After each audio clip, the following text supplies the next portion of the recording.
the document is saved. So that's how. So you're trying to understand enhancement techniques, right? Yesterday.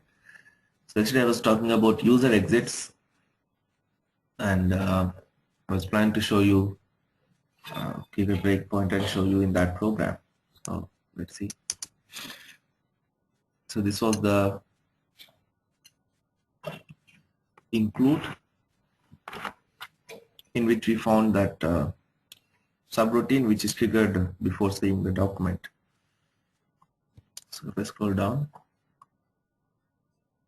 so this is the reason why you should be very careful when working with enhancements, because the changes you make will affect everyone else who's using that transaction. So even in this server, even though it's a test server, if you're working on enhancements, make sure once you check your enhancement, undo whatever you have done. Okay, don't just leave your code like that, because if somebody else is using this transaction, they would be facing issues. So please be very careful when you work with enhancements. Don't do something if you don't understand what you're doing. So keeping a breakpoint here and executing this sales order transaction should stop at the breakpoint.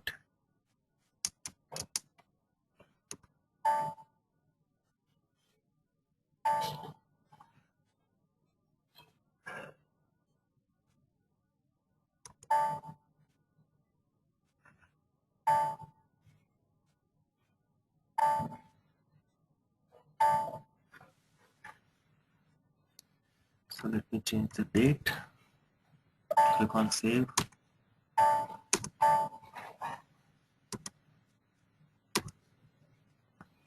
So you can see it's calling this subroutine user exit save document prepare. So it's stopping at this breakpoint.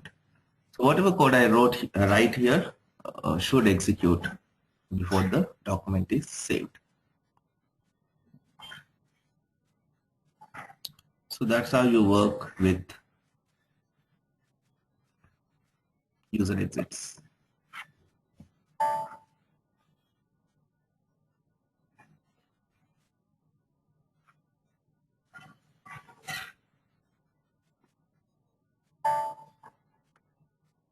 What is the compiling message? Ignore that. It obviously needs to compile the code, execute. So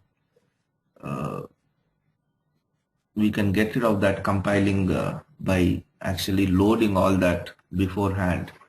So whenever you activate this enhancements, it reloads the program. So that compiling stuff, you get that. Yes, we can get rid of that. So that's how you work with user exits. They're pretty basic. It's just a subroutine, right? If you want to see, if I double click on this form,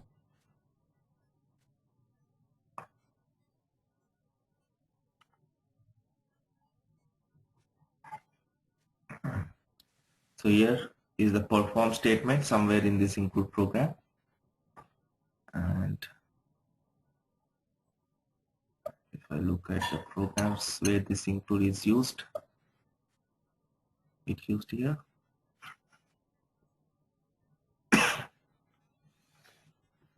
Again, if I see where this include is used, it's used here. So if I look at where all this program is used, in which transactions, so that program is used in all these transactions. So your user exit that we've just saw gets executed or gets triggered for all these transactions. So that's why you need to be very careful when you write your code, because the changes you make will impact so many transactions. Okay. So whenever you are working with enhancements, especially user exits and customer exits, we always try to restrict our code within an if condition. Don't just write the code globally. Atul, Kiran, there are two exits. Just now I saw document save and document save prepare. So what is the difference between that? You need to read the header. I cannot tell you what is the purpose of a particular exit. It's impossible to remember what it is doing unless I've actually worked on it. So, where did you see that? In this include? Yeah, yeah.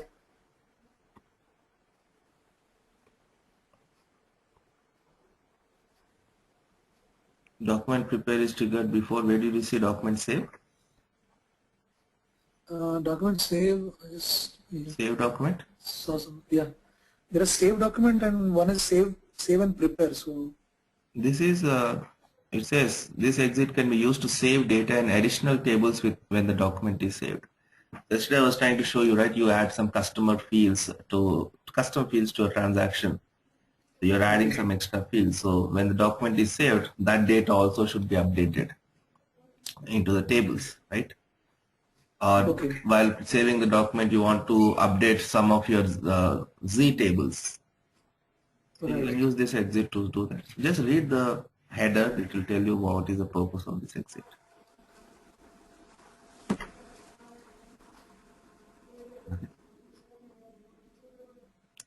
So coming back to customer exits, they are implemented as a function module call. User exits are implemented as a subroutine call. And there are different types of customer exits. We have function exits. Typically, if you are looking at modifying or manipulating some data, you can use function exit, where it has some importing parameters.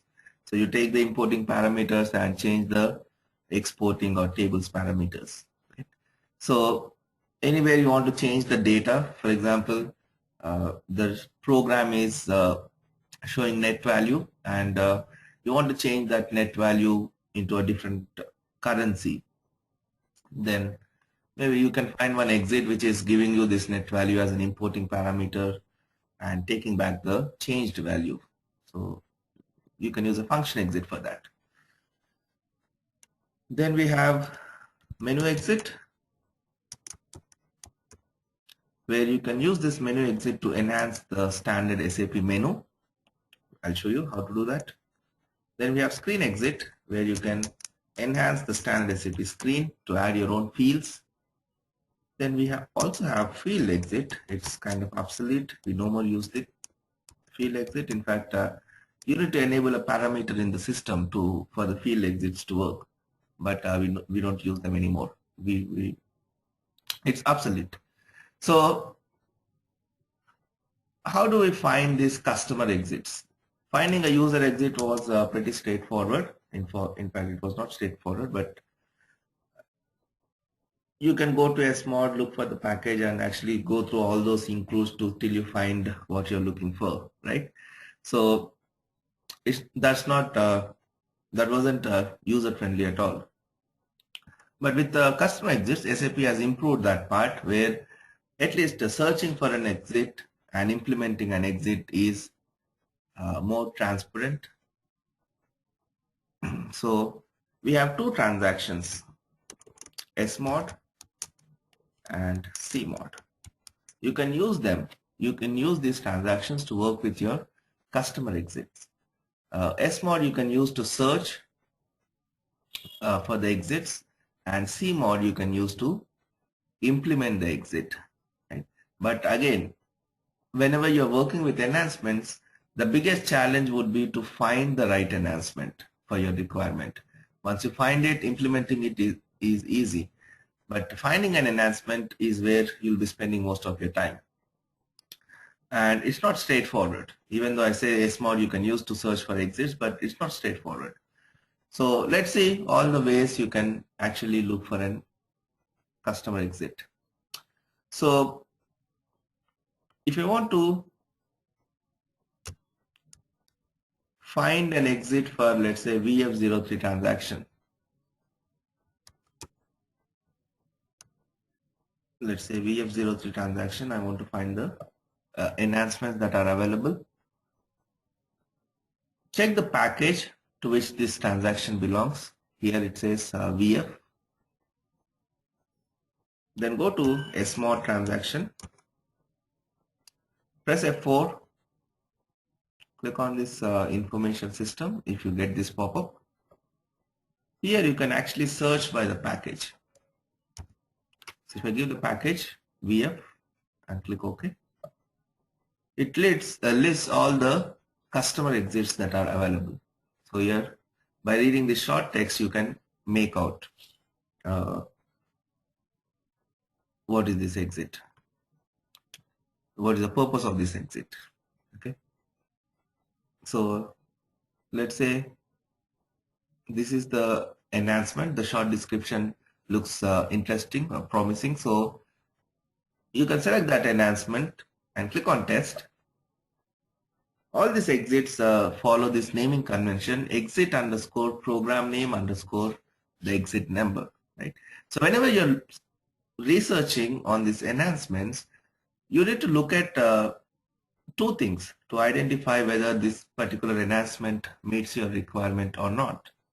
One is, at what point in the program flow this exit is called, because as I said yesterday, if you are trying to do something before the document is saved, you need to find an enhancement which is triggered before the document is saved, not after the document is saved, right? So when exactly in the program flow your code gets executed is very important. So you need to first see when exactly this exit is triggered. And second thing is the parameter interface, whether this enhancement has the required parameter interface. For example, if you want to manipulate the net value of a document, then you need to find an exit which is actually giving you the net value in the parameter interface, right? So it should have the net value either in import, export, both, or it should have it in changing parameters so that you can change it and export it back to the program. So when exactly the exit is triggered in the program flow and what is the parameter interface are the two things you need to look for when you're to identify whether a particular enhancement meets your requirement or not. So the naming convention for this exits is exit underscore program name underscore this. So you can go to this program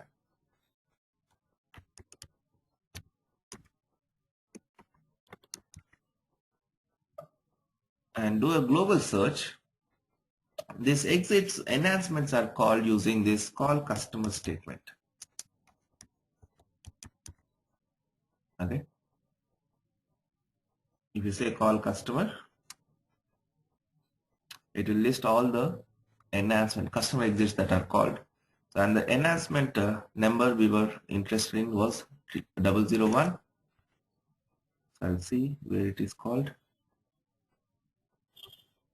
Here it is 001. So this is where this particular enhancement is called, and this is the parameter interface.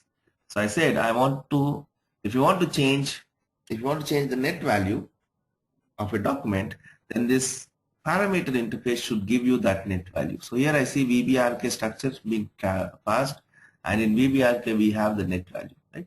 So I can import the net value into this exit, but once I change that net value, I should also be able to send it to the program, right? So this net value should also be available either in importing or tables tab. Only then I can use this exit, right? So looking at the parameter interface, you can decide whether this exit meets your requirement or not. And the other thing you need to look at is at what point in the program flow this is called. You can simply keep a breakpoint here, run your transaction, and see when it is stopping. Is it stopping before the document is saved? If you want to do something before the document is saved, simply keep a breakpoint, try to save a document, and if it stops before the document is saved, then you can use this exit if it is giving you the parameter interface that you're looking for, right? I said this exits, if I double click on this, it takes me to this function module, and we won't be writing our code directly in the function module. in the function module, you will find one Z include program being included. So we'll write the code in this Z include program. So since you're writing the code in your customer namespace, the program name is starting with Z, your changes would not be lost once you upgrade the system, right? Because the Z program would not be changed. This function module might be changed, but even the new function module which is replacing this one will also have the same statement, include this. So your Z program would also be included there, right? So since you're writing your code inside this Z include program, your changes would be protected in an upgrade, right? So it's a function module. Can anyone tell me why they are using call customer function and not call function? Why can't we simply use call function? Anything? Any reason? It's not that I'm expecting you know this. I'm just trying to understand how is your reasoning. What do you think? Why do you think?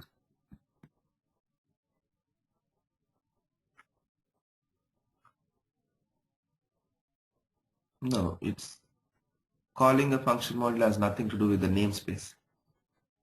So it's a function module that is being called in the program. So why can't I simply use call function? Why have to use this call customer function?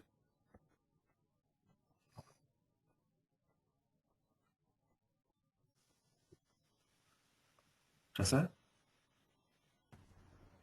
Yeah, normally when you call a function module, you means already you have a standard function module where you put the code. Here each customer will put different codes. That's what I guess. No. But anything is a function module only, right? Function modules, I said, are called using call function statement. Why is this called customer function? The reason is not every enhancement will be active, right? This enhancement is available, but here if you see it's not active, it's inactive. If I activate, now the function, the customer exit is active. So only when your enhancement is active, it should execute that. If you don't want to use the enhancement, we are disabling that, we are deactivating that, right? So just because you have written some code in the function module, that code should not be executed if your enhancement is not active, right? So this call customer function statement, what it will do is first it will check whether this particular enhancement is active. If it is active, then it will execute. If you are using call function, then it will always execute that function module, right? Because it always calls the function module.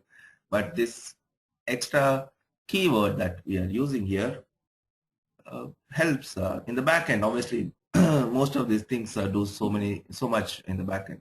So it just does that extra validation whether a particular enhancement is active. If it is active, then execute the function module. If it is not active, then ignore it. So even if you keep a breakpoint here, if the enhancement is not active, if you press F5, it will not go inside this function module. It will directly go to the next statement. It will skip that. So this function module is executed only if your enhancement is active.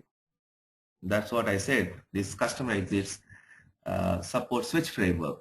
Whatever I want, I can implement an exit, but if I don't want it, I can simply deactivate it. And tomorrow, if I need it again, then I can simply come and activate it. Right? Instead of, I don't need to delete the function module, the code in the function module. I can still keep my code here. And if I don't want this code to be executed anymore, then I can simply deactivate my exit. Right?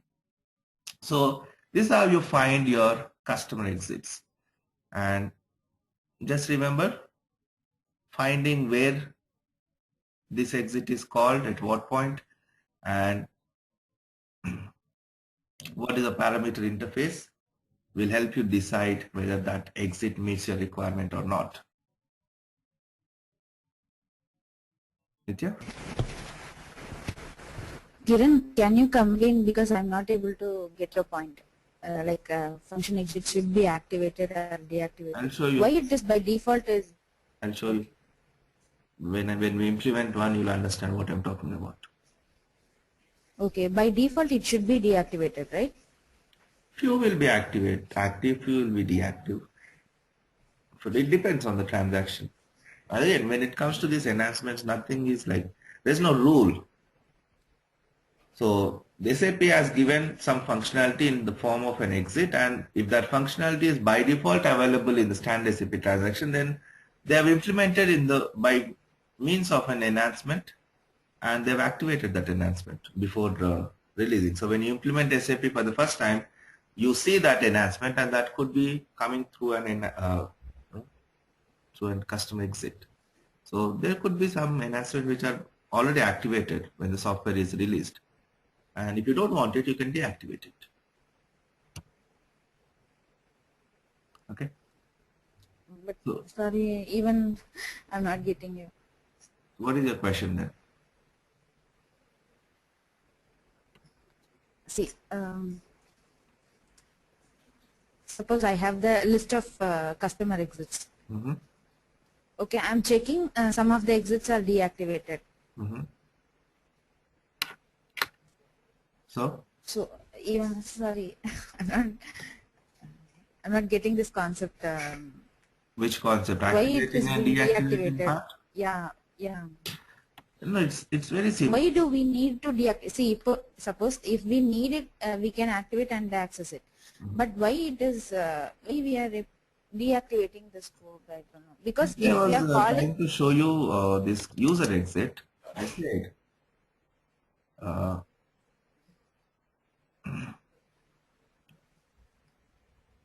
let's say I was giving you this example of validating the quantity yesterday, right? So you are a wholesale retailer, so you don't want to sell anything less than 10 quantity, right? So I'm activating this, I've written this code to validate the quantity. What happens?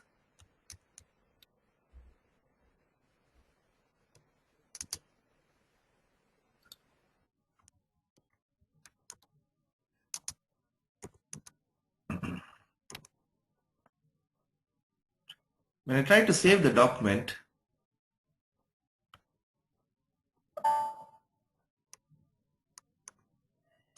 here I've written this code to validate the quantity,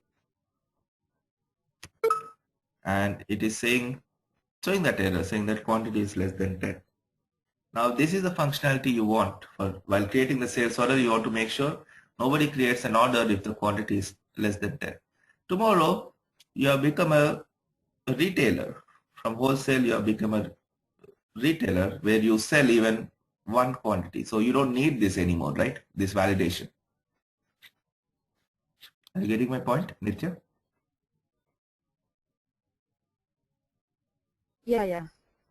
Okay, So so since if now we your need business this process has changed, functionality, we can deactivate. you no more need this.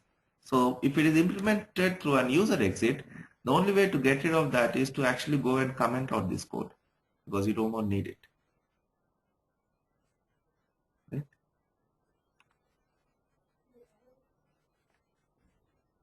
Whereas with customer exits, you don't need to actually go and comment out the code.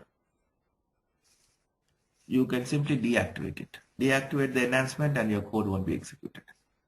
And if you need it again, just go and activate it. Whereas with user exits, I have to manually go here and delete the code or add the code. If I want the functionality, I'll add the code. Tomorrow, if I don't need it, I'll delete the code. But with the customer exits, they support switch framework. So all you have to do is anything you don't need, deactivate it. If you want it, activate it. Is that clear?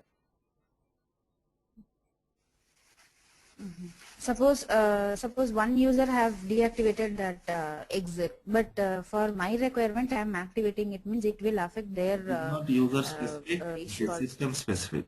Transaction is not linked to a user. Anybody who has access to your SAP system can use that transaction. So if they're using that transaction and if you have activated an enhancement, that would be triggered irrespective of who's running it. Okay. So you cannot say, I need this functionality, somebody else don't need it. It would be something like, okay, a particular region needs it. Let's say all the plants in India want that functionality, but others don't want it. Then for customer exits, again, you cannot have multiple implementations, you cannot have a filter. The only way to restrict your customer exit would be to actually write your code in an if condition. For example, I want to do some changes. I want to do some changes, but those changes should be restricted only to plants in India. Right?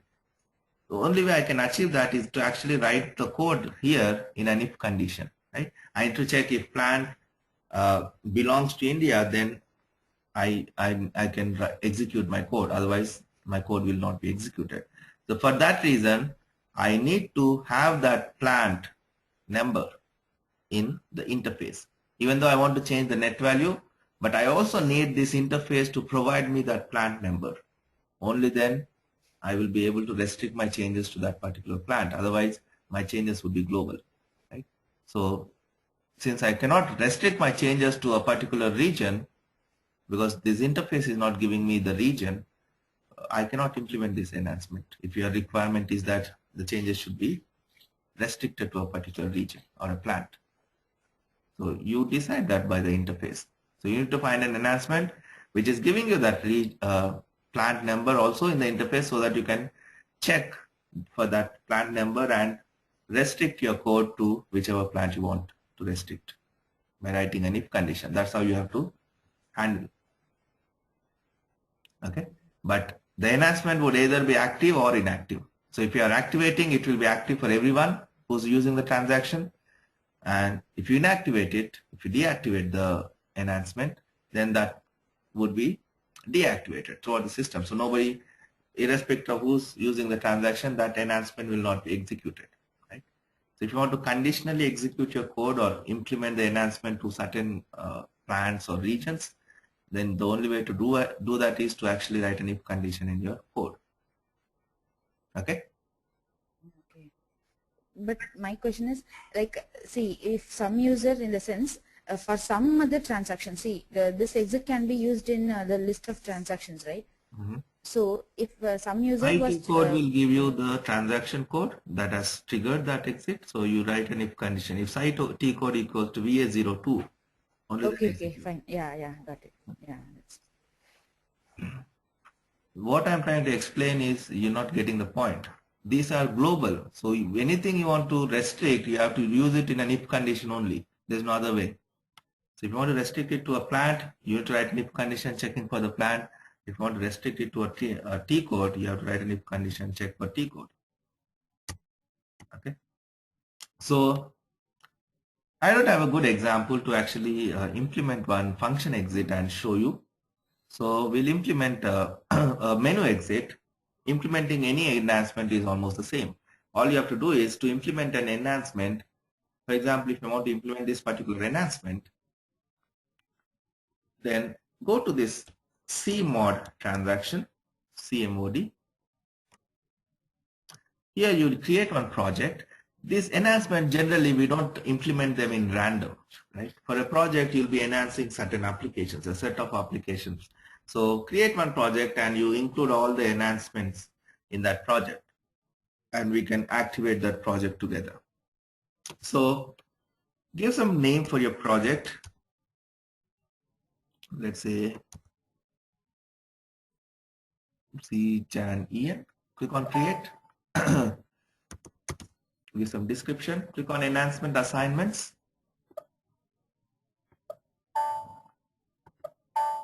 And here you can specify the enhancement that you want to implement. So give the enhancement name. If this enhancement is already implemented in a different project, it will give an error message saying that it's already being used in a different project. So you cannot have multiple implementations of the same enhancement. With customer exits, you can only have single implementation. Okay. So if this is used in some other project, then you won't be able to implement it again. Give this here. Click on components. This is your function exit. And double click on this. Double click on this include program. Write your code here. Activate.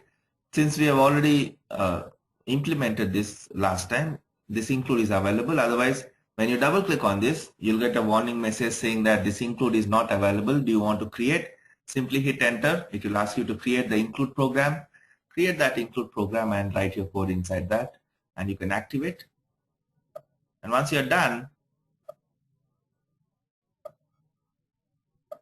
I can activate my enhancement. So when I activate this enhancement, the program, when it reaches this particular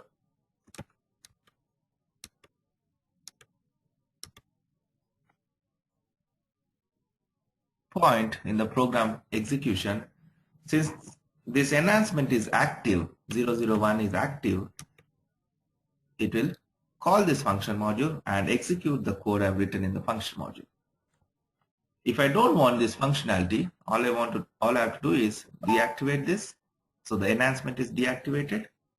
So when the program is executed, now since this enhancement is not active, it will ignore this statement automatically. So this function is not called. It will ignore that. Okay. So this is how you implement an enhancement. But implementing is pretty straightforward, as you can see. Finding the right enhancement is your challenge. So that takes time, that needs some experience. So again, as I said, there's no one way to find this enhancement. One way is to use this SMOD transaction to actually search by the package and try to figure out.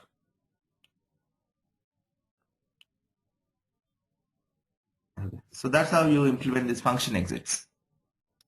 Now, the other exit I was telling you was this menu exit. If you want to enhance a standard SAP menu with your own menu options, you can also do that. For example,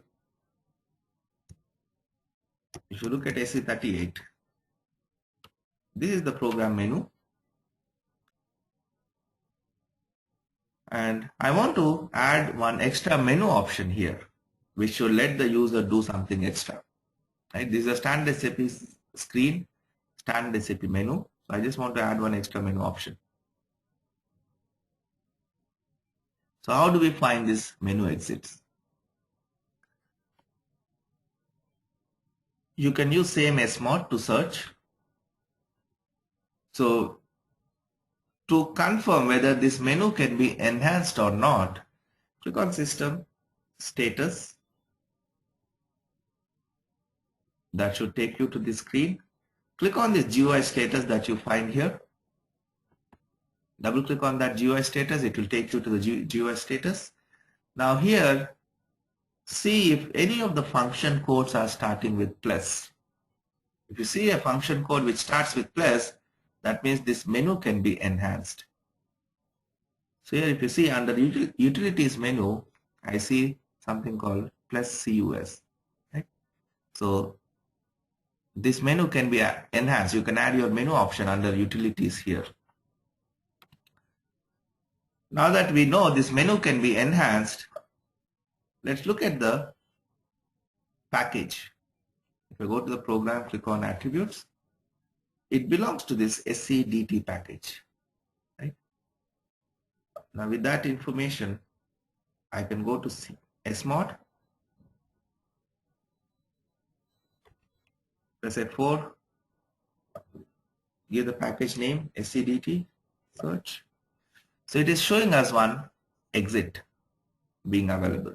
So double click on this, click on test. It's a function exit, not a menu exit. Right? But we want to enhance the menu. So we need a menu exit, not a function exit. And looking at the menu GUI status, we could see that that menu can be actually enhanced. You can add your extra menu options. So we saw one menu option starting with plus as the function code. So I know that that menu can be enhanced, but this SMOD is not giving me the enhancement that I should be implementing. It is showing me one enhancement which is a function exit, not a menu exit. So that's what I mean when I say there's no one way to find these enhancements. Other way to look for enhancements is all these enhancements are actually stored in one table. If you go to SC11,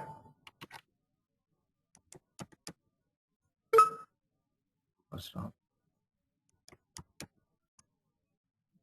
You go to this S11 and go to this mod SAP table.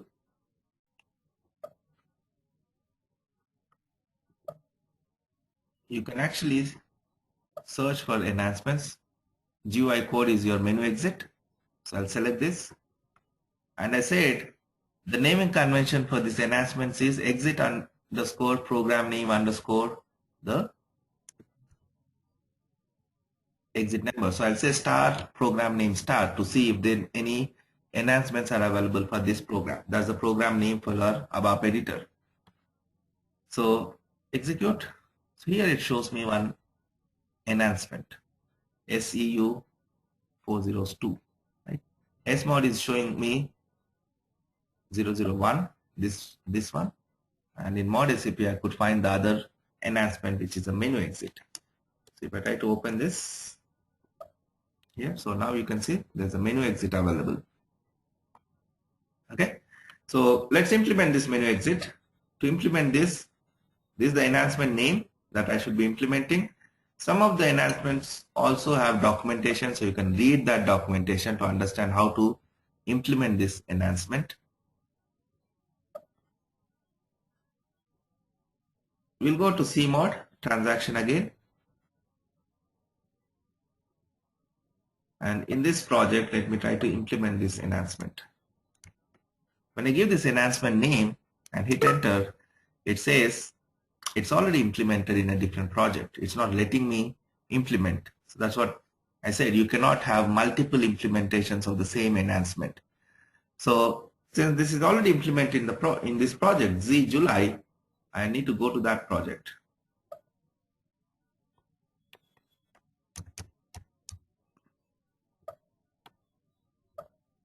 So this is the enhancement. It is implemented here.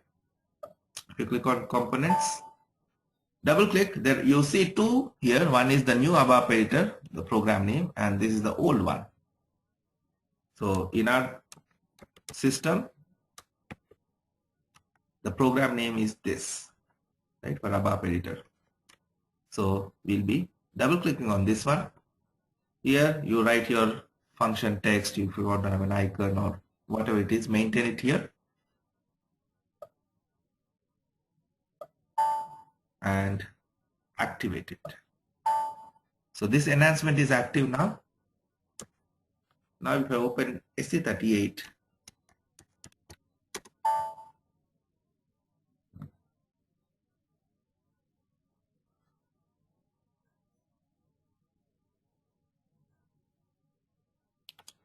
and under utilities was the option. So here if you see under utilities, I said menu by Kiran, so it's available now. So we are just showing the menu. What should happen when the user selects this menu? That we write in the respective function exit. So this is the menu exit, and if you look at this program name, this is the related function exit for that menu exit. So double click on this. Here you'll see one Z include program. Inside this include program, you can write your code. So here I said call transaction MM01. So when I select this menu, it should call MM01 transaction. So it took me to MM01, create material. Right? So if you want, I can keep a breakpoint here.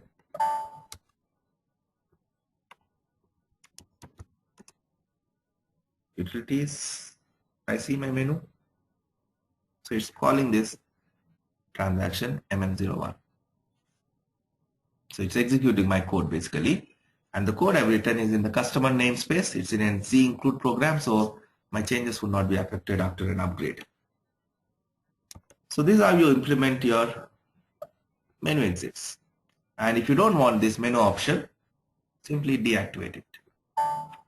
I've deactivated it. I did not delete any code, neither the implementation. The implementation is intact. The code is intact. It's just that I've deactivated it. So now if I try to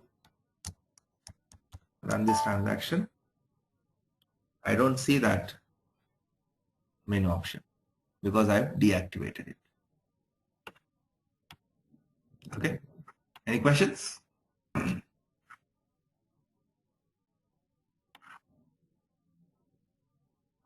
So that's how you work with menu exits. Screen exits, you can actually use them to enhance a standard SAP screen.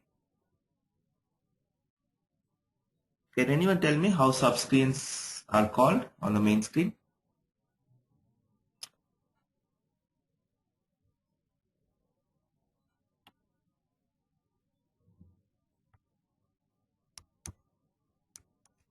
How subscreens are called?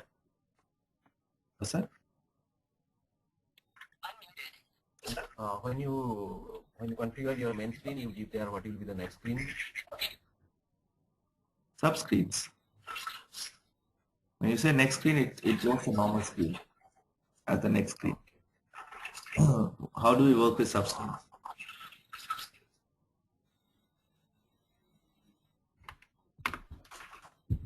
If you forgot about module pool programming, you won't understand this screen exits. So here, if I'm looking at this ME21N transaction, the package is ME. So to find the screen exit, I'll go to SMOD again, press F4, give the package ME, and it lists all the available enhancements here. So I'll go through this, and here you can see there's one enhancement M06E005, customer fields in purchasing document. So this enhancement I can use to add my customer fields to a purchase order.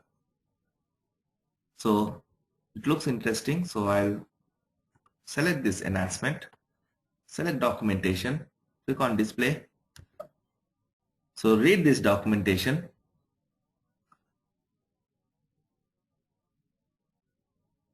And what it will tell you is you can actually have this many screens.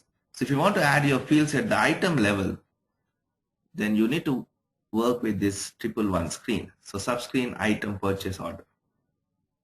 Right?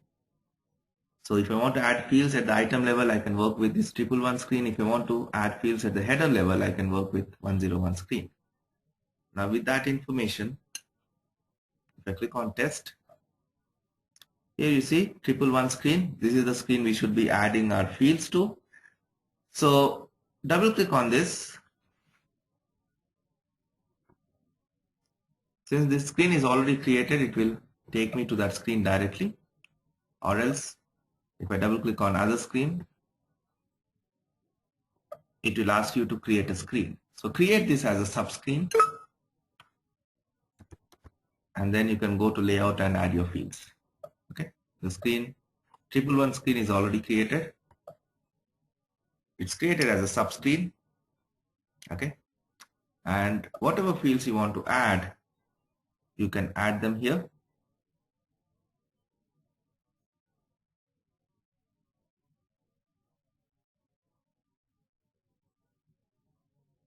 So I've added a couple of fields, material and plant, to this screen. Since we are trying to add these fields at the item level, the item table for a purchase order is EKPO, right? So whenever the user tries to save this purchase order, along with the other information, this customer fields that you're adding should also be updated in that EKPO table, right? So the data should be updated. No point just creating one input field on the screen when you don't save that in a table, right? When the user tries to save the purchase order. So you should follow this naming convention. Yesterday I said for append structures, we use this ZZ naming convention. So you need to follow the same naming convention here. You can give any field name, but just to avoid conflict, you should follow this naming convention. The table name hyphen ZZ your field name, right? So if you want to have a plant field, say ZZ works. Same way for material field, make it ZZ mat, right? So EKPO is the item table. So I'm giving that table reference and creating these two fields on the screen, material and plant. And whatever you want to execute after showing the screen, you can write the code here inside your PAI module, or you want to do something before the screen is shown, you can write it in the PBO module. So here I said a breakpoint, I've hard coded one breakpoint here. Once you're done, activate your screen.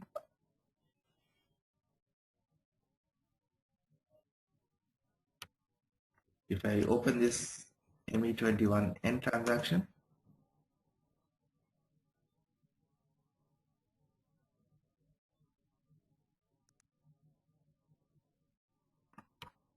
Yesterday I was trying to show you this.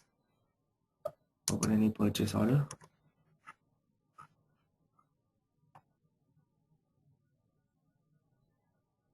And you only see up to condition control. You don't see any custom tab, right? But once I activate this,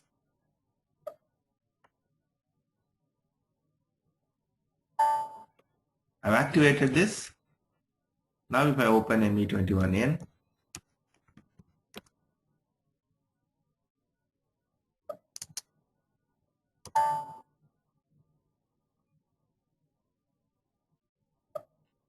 you should be able to see my custom tab, customer data, one extra tab here. The moment I select in PAI of the PBO of the screen, I've hard coded the breakpoint, if you remember. So before this screen is shown, it should trigger my code that I've written here in PBO, and it shows my screen. After this screen, if I hit enter here, it should trigger PAI. Right?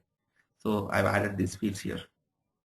So those fields appear in the standard SAP transaction. So these screen exits are implemented as a call to a subscreen. So in this main screen, the standard SAP's main screen, SAP is actually calling one subscreen and leaving that subscreen for you to add your fields. So whatever fields you add on the subscreen will appear on the main screen. Right? So when we were discussing module pool programming, we've seen how to work with subscreens. And these tabs are nothing but each tab is one subscreen, right? So if you want to see how this subscreen is called, where is that? If you actually go to this, this is the standard program, and go to the 111 screen. In SE51, 111, if you look at the flow logic, here they are calling this call customer subscreen, including this program name and the screen number. So whatever you were doing, we were adding our fields to this 111 screen. So whatever fields you are adding, since that screen is called as a subscreen on this main screen, you will be able to show your fields. So whatever fields you are adding there are appearing on the main screen.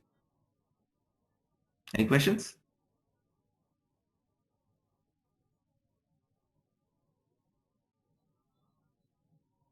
You should be having at least one question. Don't be quiet. So is that all? Just add your fields to the screen and you're done. Is that all?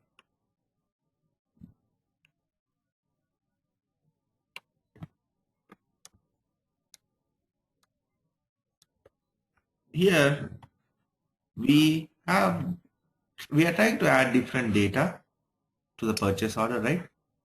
You have some header records, you have item records. When I click on save, all the header data gets updated in EKKO table. All the item data gets updated in EKPO table. Now you have just added some fields on the screen. So where does that data get updated? Where is this data updated? These two fields. So just adding the fields to the screen is not sufficient. You also need to save that data somewhere. So where do we save it?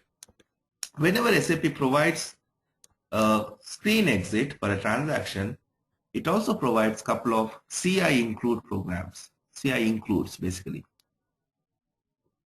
These are by default included in the standard tables. So if for header, the header table is EKKO. So this header CI include will be included in EKKO table, and this is EK for item details is saved in EKPO. So this CI include is included in that EKPO table. So if I double click on this, it takes me to this structure where I can actually add the fields to this structure. I'm simply adding this fields to this structure, and if you look at EKPO,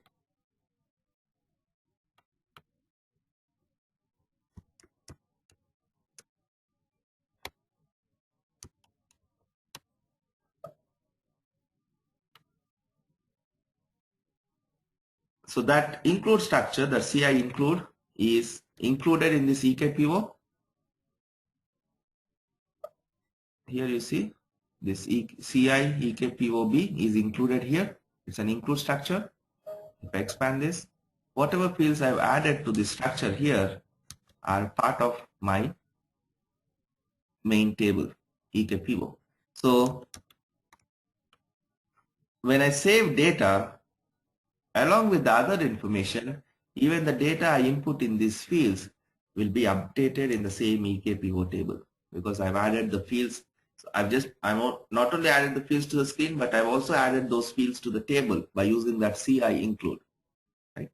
So you can update this data, this material number and plant, that extra data you're capturing, to that EKPO table itself. Right?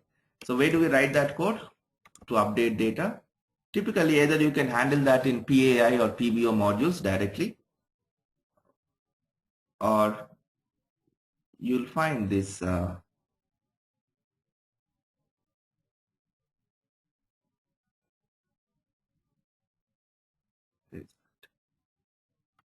you'll find these functions, right? If you read the documentation, it will tell you in which function you'll be writing the code to update the data. So in one of these functions, you should be able to update the data. So here it's giving you this tables parameters, and it is giving you EKPO data. So whatever extra fields you have added, just simply add those fields to the standard SAP structure, and it will take care of updating. So you need to go through the documentation and understand how to implement that. Sir, you have a question? Yeah, in that table where we are seeing in the CI include, there is also one include called it is EKPO data. What exactly that one does? Like on the EKPO table itself, yeah, the include on the top. So is there any rule that your table should not have include structures? No, it will have, but what exactly it does, I have not understood.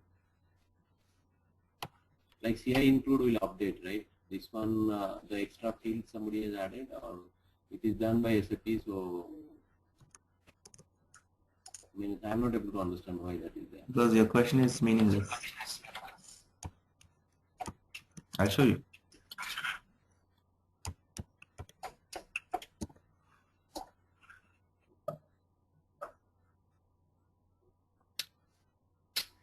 This is a table.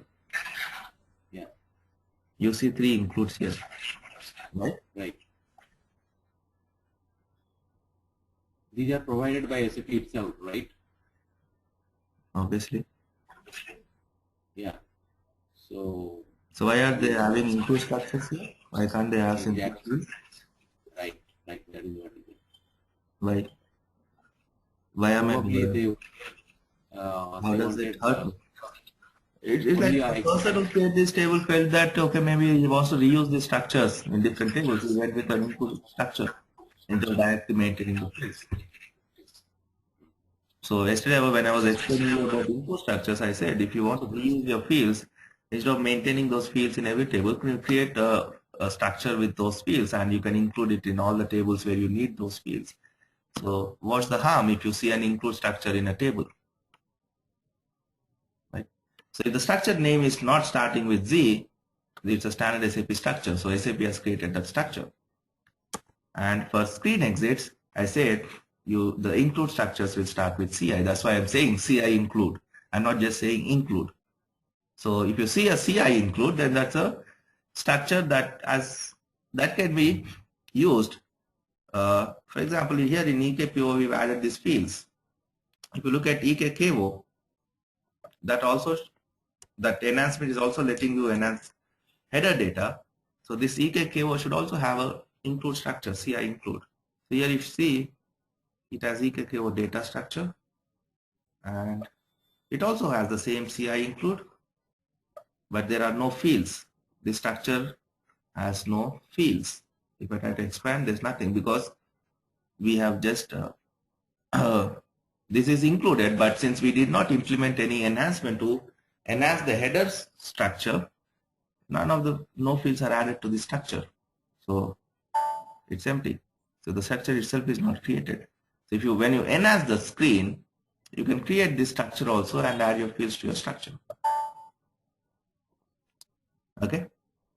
So when you look at something, don't try to understand why it is there. The person who has developed it will tell you why it is there. I can't tell you.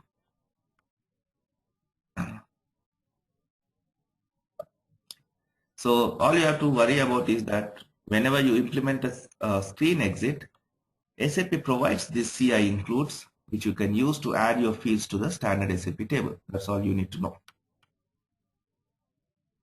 Okay, this is my transaction.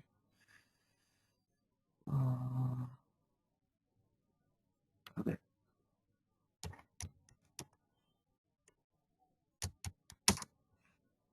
So that's how you work with screen exits, right? Again, implementing finding is same. We use SMOD and CMOD. So, but screen exits are typically implemented as a subscreen call. So in the main screen of the transaction, they are calling one subscreen. So whatever fields you add to the subscreen should appear on the main screen. So the field appears to be part of the main screen, but internally it's actually a subscreen that's getting loaded. So since just adding the field to the screen is not sufficient, if you want to save the data, if you're adding an input-output field on the screen and you want to save some data, when the user clicks on save, then add the same field to your CI include that is provided so that your field becomes part of the main table. Okay.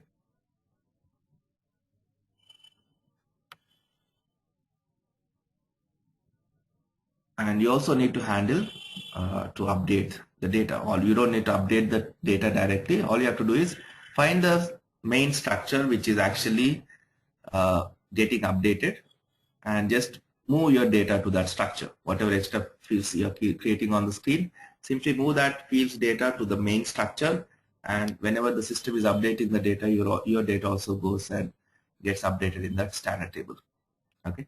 So you don't need to write an update or modify statement to separately update your data. The update should happen along with the other information. Okay. For that, you just need to find the global structure that is being used to update the data. So if they're using an internal table to save all this data for updating, all you have to do is you need to add your data to that internal table. So you need to first research how the update is done and then accordingly move your extra fields data to that structure. Okay, so that's how we work with the screen exits. And field exits are obsolete, as I said. We no more use them. But if you want to see how it works, I'll quickly show you. To work with field exits, goes to this program rsmod prf. Execute this program. Here you should give the data element for which you want to create an exit. For example, I want to create a field exit for this program name field in SC38. So press F1 in this field, select technical information. Here you see the data element that is being used. I'll give that data element name and give the exit. If you want to implement different exits, you can give the number. Execute. It will actually generate one function module. Here it has two fields, input and output. So you'll get the value that the user entered in that input field in this input, using which you can change the output. So here I've written the code. If input is Kiran, I'm trying to add Z before that. Okay.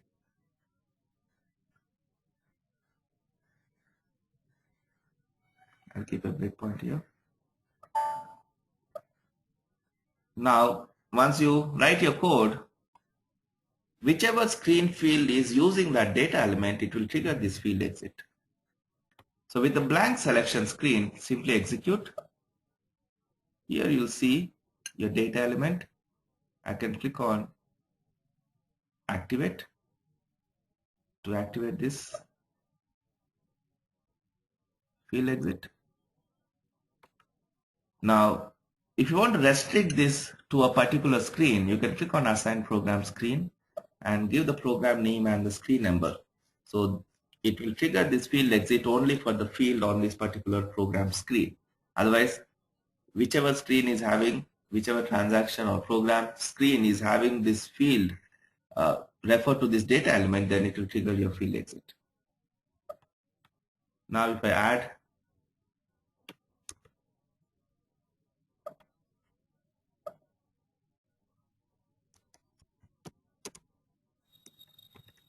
if I say Kiran and hit enter, it's triggering that field exit and Z is being added before the program name.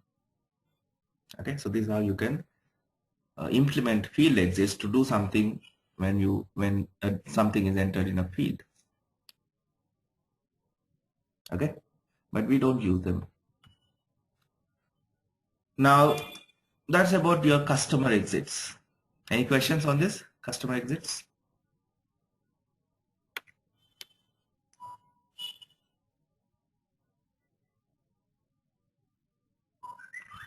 Yes, sir.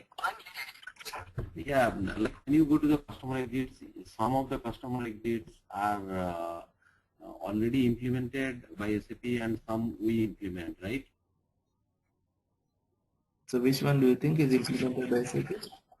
So is there a way to know, like any table or somewhere where I know that in this program these many are. Why do you want to do that? You tell me why you want to do that. Are you trying to attend a quiz contest that you need to know everything beforehand? Because there are so many inputs there, I have to know like which one I want to use and which one will fit into my requirements. It's impossible to. Okay. Then unless you are planning to attend a quiz contest, where people will be asking you questions in this program, tell me all the exits available, and if you know all the exits available, you don't need to learn that way. Whenever you have a requirement to research, for this requirement, what all the exits available for this particular transaction, then you'll know what exits are available for the transaction and which one you can implement. Right? So let the requirement drive what you learn. You don't need to learn everything beforehand. You can't do that. It's impossible. Okay? You don't need to know what all enhancements are available, what are implemented by SAP, what is implemented by customer. You don't really need to know all that. So when you have a requirement, the user says, I'm using this transaction, I'm having this problem.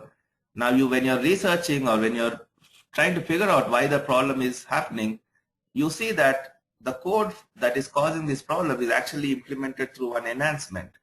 And SAP has already done that. So now you realize, okay, this code is getting triggered because of this enhancement. Go and deactivate it. You don't need it. Right? So you find that out because you have a requirement, you have some issue for which you need to. So that's how you know. You don't need to learn all the enhancements that are there, all the enhancements which are already implemented, which are yet to be implemented, which you should be implementing. You don't learn that way. So it's impossible to remember or know. Even if you spend 2 months in remembering all that, you won't. When you actually need it, you won't remember anything. So you just waste your time doing it. Atul? Okay, based on the requirement, how do we decide or how do we come to a conclusion whether we are going to use a user exit or a customer exit or some other enhancements? I mean, how do we decide on that? You need to understand the requirement. If at the moment you understand the requirement, you will decide it automatically. So if the user says, before saving the document, I want you to interrupt the process and do something, it doesn't matter if it is available through a user exit, customer exit, or a body. All I need to do is check for something and write it through an error, right? So if it is a customer exit, if it is a user exit, if I see a subroutine, I'll keep a breakpoint and see, let's say it's asking you to check for quantity. So the quantity should be available at that point. So I'll keep a breakpoint and see if any structure is giving me the quantity. If it's available, I'll write my code. I won't even look if there's any customer exit available because this is meeting my requirements. So I'll go and implement it. But I see a customer exit, user exit, and it's not giving me the structure where I can check for quantity. Then I'll see if there are any customer exits available. And I'll see that there are quite a few customer exits which are triggered before saving the document, but none of them is giving me the parameter I need. None of the function modules are having this quantity as in the parameter interface. So obviously you can't implement any of them, right? So then I'll see, okay, let's see if any body is available. If you see a body which is triggered before the document is saved, and you also see it is passing you that quantity, then you can go and implement. So okay, thank you. The other way of looking at it is, first I look for a body. If it's there, I'll implement it. Otherwise, I'll look for a customer exit. If it's there, I'll implement it. Then if I'll look for a user exit. So there's no rule as such. Depending on your requirement, you decide. If something is meeting your requirement, go and implement it. There's no performance or anything you need to consider here. All these three are procedures. So calling the subroutine is as efficient as calling a function module or a method. It's just that they provide more flexibility. Okay. So, but it needs some experience for you to be very comfortable with enhancements, finding out the right enhancement, implementing. You need some experience. With experience, you wouldn't be asking such questions. How do I know which is the right one? The day you know which is the right one, that's what we call experience. So you need to spend some time. The more time you spend, the more requirements you work on, you'll be more comfortable in identifying. So since you asked that question, and since we don't have enough time to talk about bodies, we'll discuss bodies tomorrow. Yesterday I was trying to show you this MRKO transaction, right? And I said, I want to disable this settle radio button. Now let's assume you are the developer who's actually developing this transaction, and you anticipate that, okay, few customers may want to disable the settle radio button, so they may want to check for authorization and conditionally disable or enable this settle radio button. So, and you want to provide an opening in your code. You want to provide one enhancement to the user so that if they want to disable it, they can simply write some code, loop at screen, check for authorization and loop at screen to disable it. So if assuming you are the original developer who's developing this transaction, what enhancement would you provide? How do you provide this enhancement in your program code?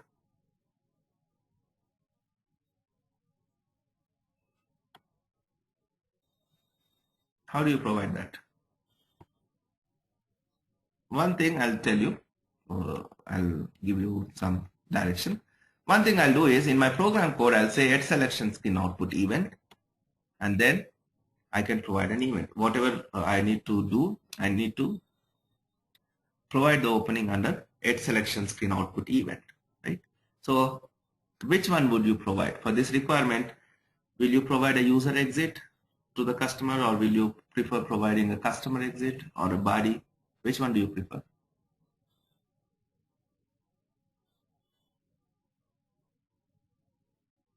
For this requirement.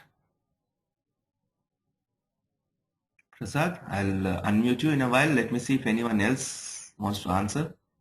You should be able to answer this question. Otherwise, I'm just wasting my time explaining you all this. You're not ready. If you're not ready to understand all this, then the better option would be to actually go through the recording when you're ready. So if you are the developer and you want to provide an opening to your customer so that they can manipulate that settle radio button, which one would you choose? You would choose a user exit, your customer exit, or a body, or which one? How do you provide this opening in your code? Give it a try at least. Prasad?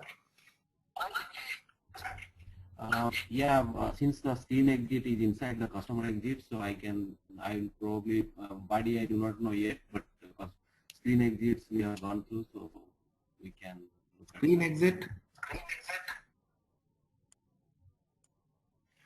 And user exits are called to a subroutine. Customer exits are called to a function module. Bodies are called to a method. Do you know subroutines, you know functional modules, you know methods. So it should be a customer exit so that we can call the function module. Okay. So anyone supports that? So that means you still need to work on your basic ABAP.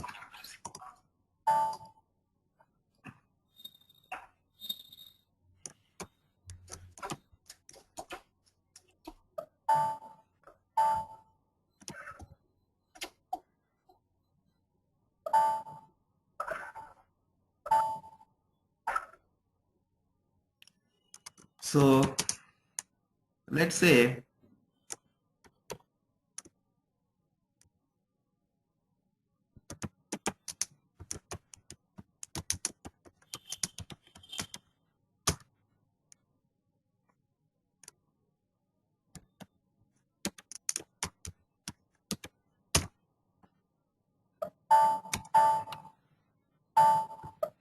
now this is what I was talking about. You have a selection screen field and you want to provide an opening in your code in such a way that your customers can implement their code and disable this field. Now you're telling me that I should use a screen exit. So can you explain how I can use a screen exit here?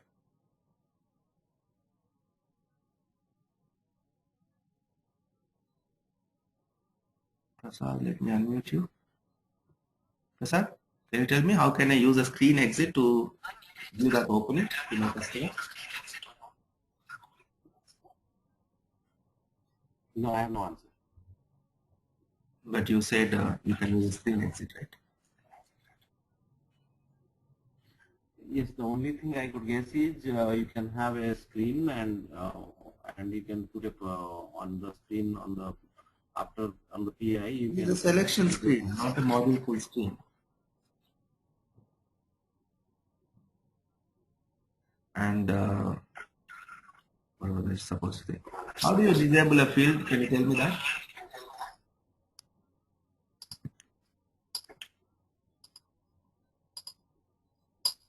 Okay. So anyone, how do you disable a field on the selection screen?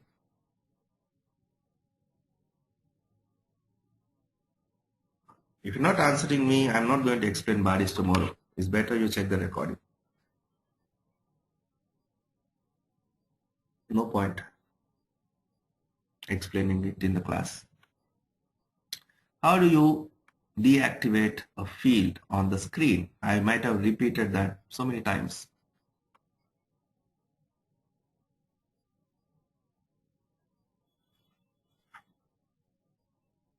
Prasad again. Yeah, on the screen, design screen, you can go and if that input enable the selection are there. You can through that you can disable or display the fields. Sorry, I didn't understand. You're saying I should go to Screen Painter? Like you, Screen Painter. No, if I want to have got if I do it in Screen Painter, it's always disabled.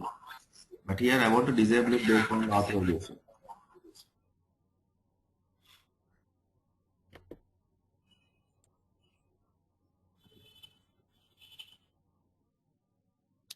You need to loop at screen and then make the screen input enable or disable, right? I don't know if you have worked on module pool programming assignment, but this is what you need to write the code.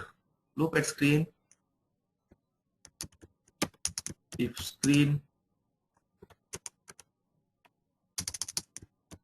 screen name equals to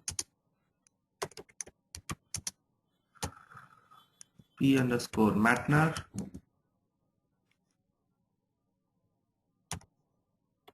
then screen input equals to 0. This is what I should be writing to disable a field on the screen.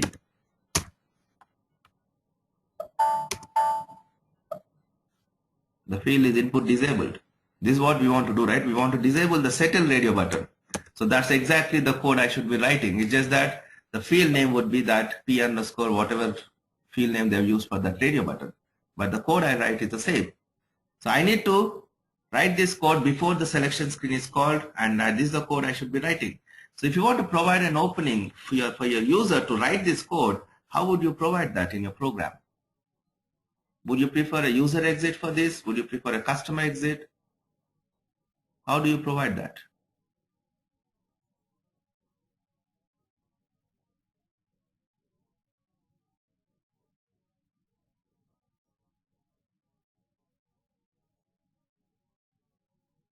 Raise your hand. I really want you to answer me this.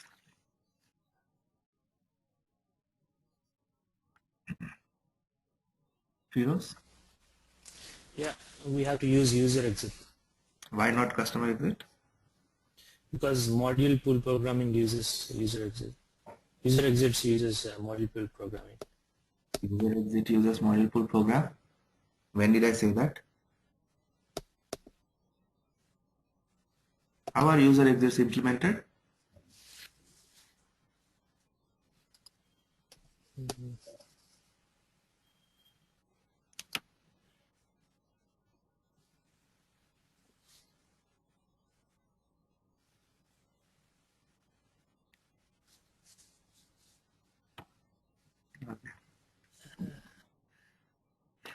So I was actually assuming that you are following the classes and you are working on the stuff, you are more comfortable.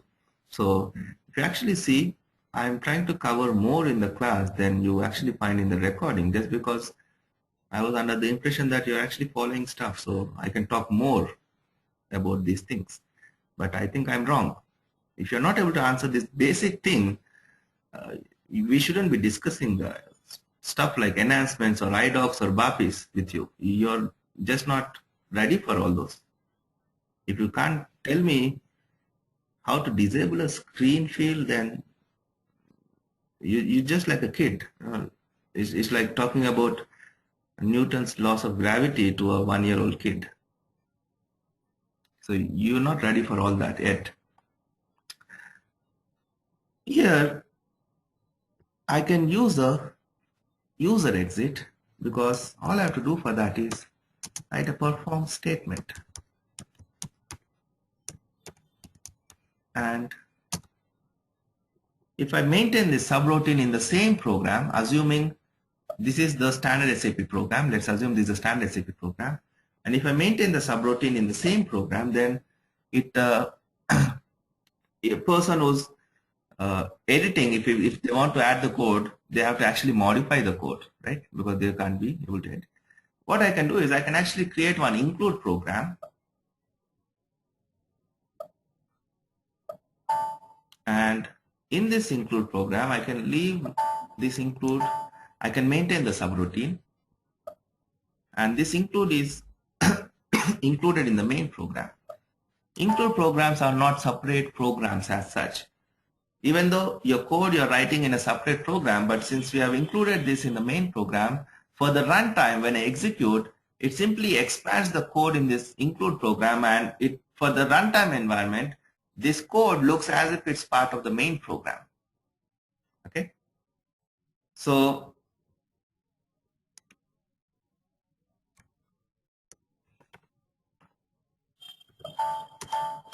this is the include program, which is a separate program. So if I want to change something here, if I provide the opening as a perform statement, as a subroutine call, and if I maintain that subroutine inside one Z include program, let's assume this is the standard SAP program and this is your Z include program. So I don't need to write any code to get that functionality. I don't need to write any code in the main program. I don't need to write any code in this Z Kiran underscore enhancement. That's the main program. I don't need to do anything here. All I have to do is open that include program,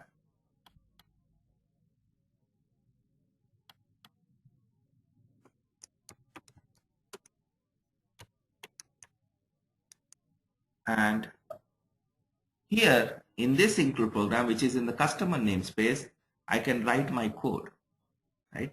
So since this is included in the main program, whatever code I write there will get executed when this main program gets executed.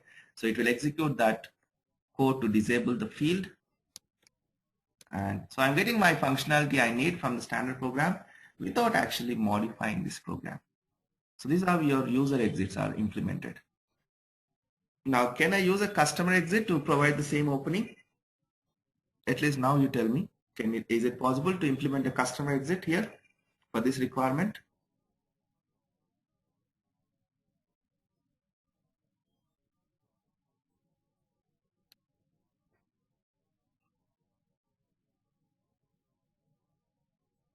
Yes, Nitya, where are you?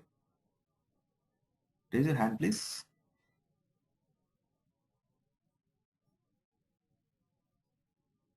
Yeah, Nitya, how do you implement a customer exit for this requirement?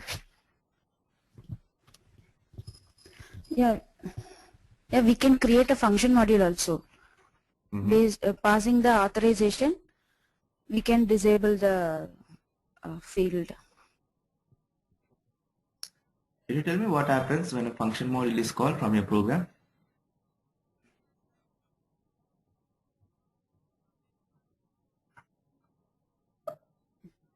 Sorry? Okay. What happens when a function module is called in your program?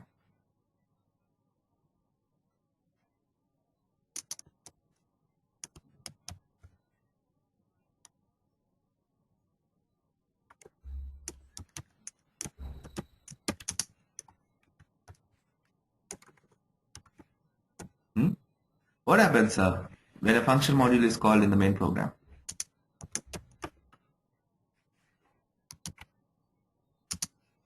We can call this function module in the Z include also, right? Whatever it is. So you'll say you write one perform in the main program, and inside that you'll call if you're providing a subroutine. If you're calling a subroutine, then it's a user exit, not a custom exit. So if you want to provide a custom exit, then you should call one function module in the main program, and you'll be writing your code inside that function module, which will get executed. That's how custom exits are provided, right? So if you are trying to provide, if you have to provide this in an include program, then in the main program you have to write a perform statement. So here, when it is executing my perform statement, it is loading this subroutine from a include program. So I said the code inside an include program for the runtime environment, it looks at that code as to be part of the main program only. It won't consider this include program as one separate program. So it won't actually load that into memory. The code that you have in the include program is very much part of your main program. It's as if you're writing that code directly in your main program. So for the runtime environment, it doesn't consider this include program as a separate program. Even though you have written your code in a different program here inside this include, but still the runtime environment won't consider this. So when you want to disable a screen field, you should be doing that in the PBO of that screen, right? If you do it anywhere else, it won't work. Just before the screen is shown in PBO, you need to disable or enable those fields. Since your code is executing as part of the main program, it works if you do it through a subroutine. But if you are calling a function module, it's actually a separate program that gets loaded into the memory, right? If you see, Zkiran enhancement is my main program, but when I call this function module, that went into stack, and this function module is loaded into the active internal session. So your program is in the stack. The main program for which you're actually planning to disable a screen field is in the stack. It's not active. And in the active internal session, your function module is loaded. So can you write a statement to disable a screen here? Does it make sense? Because the screen for which you want to disable the field is no more in the memory. It went into stack. It's not even active. So you can't do anything here, right? You're trying to work with a function module. So I can't implement this requirement through a function call. It has to be executed in the program itself. The program is actively running in the active internal session, not when it is stack. So if you are calling a function module or a method, your main program actually goes into stack, and this function module or the method loads into the active internal session. So you cannot use a customer exits or a body for such requirement. But user exit, yes, I can use it, because I can call a perform and maintain the code in a Z include. Then my code would be part of the main program anyway. right? But if I'm calling this perform in a different program, instead of writing this subroutine in here, in an include program, if I call a different program, then I cannot use the user exit also, because even that would load a new program and my current program will go into stack.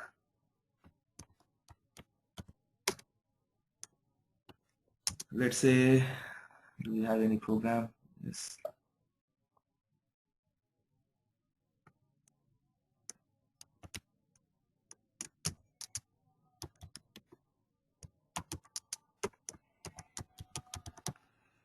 Let's say in this program I have this, I'm maintaining the subroutine.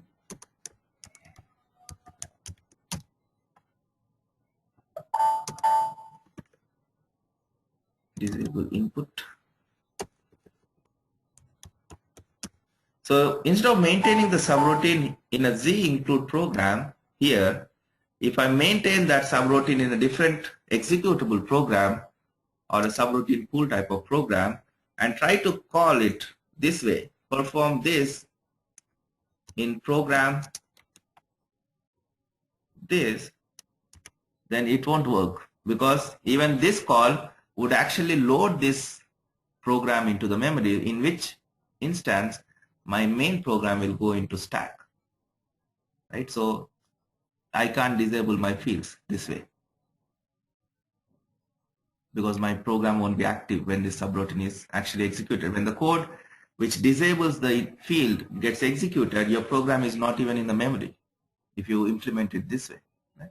But if I'm using a Z include program, then since this system won't consider this includes as a separate program, whatever code you write here is part of your main program, so it works. Okay, I hope at least you got some clarity on different ways these are implemented. So next time, before you ask me a question which one to use, I hope I answer your question. There's nothing like which one to use. It depends on your requirement, what you want to do. So you need to understand how these things work, and then when you have a requirement, you should be able to relate that to identify which one you can use. But right now, with the knowledge you have gained so far, I'm totally disappointed. I was actually expecting that you would answer me this. So fine then, your call. Still spend the same time, don't put more efforts, and I'm sure you'll do well. Take care, bye bye. We'll see you tomorrow.